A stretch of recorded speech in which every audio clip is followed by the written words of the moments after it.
THP's Interdiction Plus unit makes hundreds of traffic stops like this every day. The smoke from the accident, even though I'm quite a bit away from it, it's really strong out here. You can smell it. You can kind of feel it in your eyes. Thousands of people lined up to pay their respects to country music legend George Jones. Some people even traveled from other countries to say farewell. Throughout the trial, Harper has shown no emotion, but today on the stand, he appeared calm, he appeared confident. You can see by how high it goes up to my rain boots. Now, the flooding here along East Broadway, it's about the length of a football field. Lori, dozens of law enforcement officials are still here on the scene. I'm told TBI investigators are here and investigators with the Knox County Sheriff's Department. I've been out here since 4 a.m. and I want to show you something we have not seen up until about 30 minutes ago. This is the rail. We have seen ice on top of the rail, but we have not seen the icicles on the bottom. Lori, I have been out here at the scene since 2:30, and throughout the day I saw THP speaking to this truck driver multiple times throughout the day. Eventually I went and I approached THP and asked who the truck driver was. They said he is our main witness and he has just been released to go home. So I found the truck driver, I hopped in the cab with him and I asked him what happened, and he described to me what he calls the worst accident he has ever seen. The accident leading up to this scene is something Charles Reagan never imagined he'd see. He's been trucking for 30 years and has never seen a wreck like this. It's a crash he says he'll never forget. This is the first time, like I said, it's ever bothered me this bad, and I've seen them all. So I've cried. I've been here since 2 o'clock and I've cried. And I'll cry again. About to cry now, but it's a bad thing. For hours, Reagan answered THP investigators' questions about what he witnessed. He hit the SUV first, and it was pulling a boat trailer, and separated it. And then he got the tractor trailer and killed the driver of the trailer. Reagan was driving a load from North Carolina to Kentucky. He says he was very close to hitting the swerving bus. The bus missed him by just feet and struck the SUV behind him. Debris from the crash damaged his truck. My window's down, so if that would have hit here, it would have killed me. If I'd have been 2 seconds earlier, he'd hit the truck, and I just filled up to 250 gallons of fuel 30 miles ago. So it could have been horrific. Reagan says his thoughts and prayers are with the victims and their families. My heart's breaking for them. Reagan told me after being released by THP that he was just going to drive up to the next exit. His wife was waiting for him to take him home. He told me he just couldn't drive anymore tonight. He was too upset and just too emotional. Live in at Jefferson County for the 6 News Night Team, Stephanie Beecken. 6 News reporter Stephanie Beacken's investigation caught the scrap metal yard red-handed. We will call this construction worker Tom Clark. We are hiding his identity for his safety. He is fed up with thieves stealing copper from his job sites. We've had several of the houses broken into, and they've stolen all the copper wiring out from underneath. When the copper is gone, he can't work. The property owner must buy more copper, which puts the project and the paychecks on hold. And then when you lose a couple of weeks of pay, why, it affects you, your family. Lieutenant Steve Webb with the Knox County Sheriff's Office Property Crimes Unit says copper thefts are a problem. He says extensive scrap metal provisions were enacted in 2008, giving law enforcement additional tools to crack down on thefts. If there is a theft at a location, that we can go in and we can check scrap metal yards to see what's being sold at those yards for possible recovery and to prevent theft of items.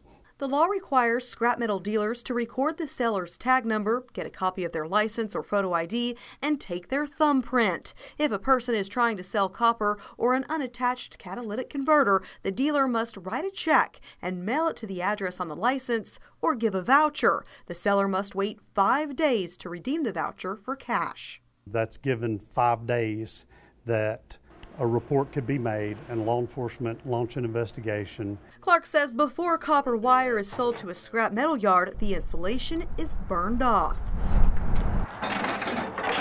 with our hidden cameras rolling, this copper was sold to ESR Scrap Metal Recycler on Governor John Sevier Highway in Knoxville. No thumbprint was taken, and cash was given at the time of the transaction, which is against the law. The following week, we went back to ESR Scrap Metal Recycler again with hidden cameras rolling, and again the law was broken. Copper pipe was sold, and as you can see, cash was given at the time of the transaction. Dealers are supposed to wait 5 days before handing out cash. Clark was upset to see the company continually breaking the law. There's a reason for it. That's why they enacted the law, and if they're not following it, then they're inviting all the criminal element to come out here. Hey, we're open for business. Bring us whatever you can. I went to the ESR Scrap Metal Recycler to get answers. I'm Stephanie Beecken with WATE 6 News. Hi. Hi. Are you aware that there are rules scrap metal dealers are supposed to follow? She pointed to someone else and told me he was the manager. What is your policy regarding copper? Copper, we have a 5 to 7 day wait on anything we take or anything we buy. I showed the manager, Barry Biter, our video. And we just went in, we had copper. And he works with you, right? Yeah. And that's cash given on the spot. So why would that happen? I don't know. It shouldn't be happening. Okay. Is this something that's going to change, or what would you say about that? Yeah, it will change. After a while, he eventually told me the woman I originally spoke with is one of the owners of the company, Polly Ho. I showed her the video. She said the man in the video is a part-time employee who has been with the company for 3 months and is aware of the law. What are you going to do to make sure this doesn't happen again? So, I'm going to give him a warning letter. If he keep doing, we can fire him. We won't do this again. Clark hopes the owner of ESR Scrap Metal Recycler stays true to her word and abides by the law. A type of business that doesn't follow the letter of the law, they invite the criminal part of the element into it. ESR Scrap Metal Recycler has 2 locations, one in Knoxville and one in Orlando, Florida.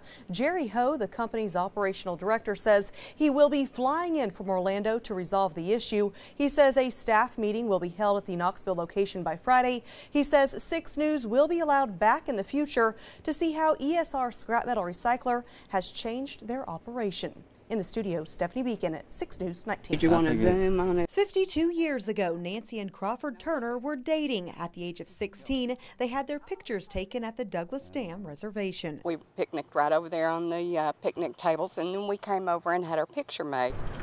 They are marking their 50th wedding anniversary by trying to take the exact photo at Douglas Dam.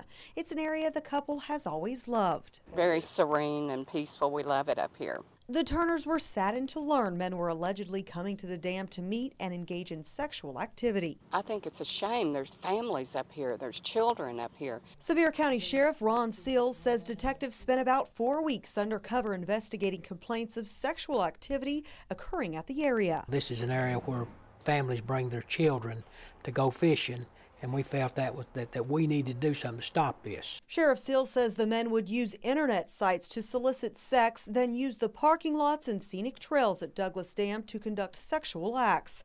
8 men were arrested. 5 were charged with public indecency. 3 were charged with sexual battery. I went to the houses of a couple of the men arrested. At one home, I asked for 58-year-old David R. Wilson. Well, I'm not talking to nobody. You need to get off my property, okay, or I'll call the Knox County Sheriff's Office. The men arrested ranged from 31 years old to 67 years old and come from all different socioeconomic backgrounds. Sheriff Sills says to try and prevent the illegal activity at the recreation areas, he will increase patrols and have additional undercover stings. Nancy and Crawford Turner hope the extra enforcement keeps Douglas Dam family friendly for years to come. That would be our hope and pray that it would stay safe for all families. At Douglas Dam Reservation, Stephanie Beecken, 6 News.